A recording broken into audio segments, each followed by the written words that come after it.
And when I got an email from one of the gentlemen by the name Evans, who you will get to listen to right now, he said, Lynn, someone is trying to force us into signing a carbon credit deal, and we are not okay with it. This is Soil for the Future Africa Limited. They said, you know what, we are not going to sign this. Our people don't understand what carbon credit is, and we don't feel okay giving our land for 40 years lease to definitely an initiative we do not get to understand. So today, listen in and get to understand what are the new ways colonial masters are using to colonize our people. What is carbon credits? Yeah, that's a great question. You see, I think carbon credits are clouded in so much mystery, and we at Green Voyage are trying to break it down and make it simple for everyone. So let me say it this way. So we have carbon reduction measures. Planting trees is a carbon reduction measure. But then how do you turn that carbon reduction measure into money? You use carbon credits. So the process of turning a carbon reduction measure into carbon credits has to go through something we call methodologies that are set. So once you now audit your project against these methodologies, you're able to come up with carbon credits, and they are issued, and you can now put them up in the market for sale, like our marketplace. They're telling Kenyan communities and even government that if you keep this forest intact, which you already have, we will give you money.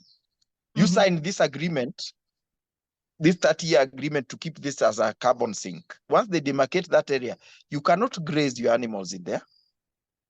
What? If you had houses in there, you move out of there. You cannot fetch water in the rivers in there. You cannot fetch firewood there. You cannot touch that land. So basically, you hand over ownership of that land, except you didn't sell it. The second part of the scam is that the money you are promised does not come. That same guy is the one who comes and tells you how much he's going to pay you. He's the one who comes and audits, quote unquote. So he's the one who even comes and tells you that one day you don't have enough carbon, or the carbon you have is worth only 5K or whatever.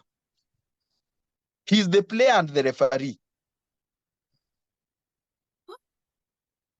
You see, that expression on your face is what our MPs should have had, because it's nonsense. It is. That's why you are struggling to understand it. It's nonsense. The MPs don't know.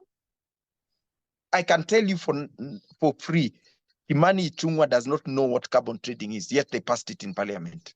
If it was bad, I get Peter Bungeni. You know, that's how people think in Kenya. If it was bad, even the president wouldn't be supporting it. And the thing is, the president doesn't know what it is. And none of his advisors has the courage or intellectual fiber to tell him, Mzee, hapa, please tufikirie hivi. This is colonialism version 2 without guns, without missionaries, without those torture and all that thing. You know, I'm getting a headache. How does that thing make sense?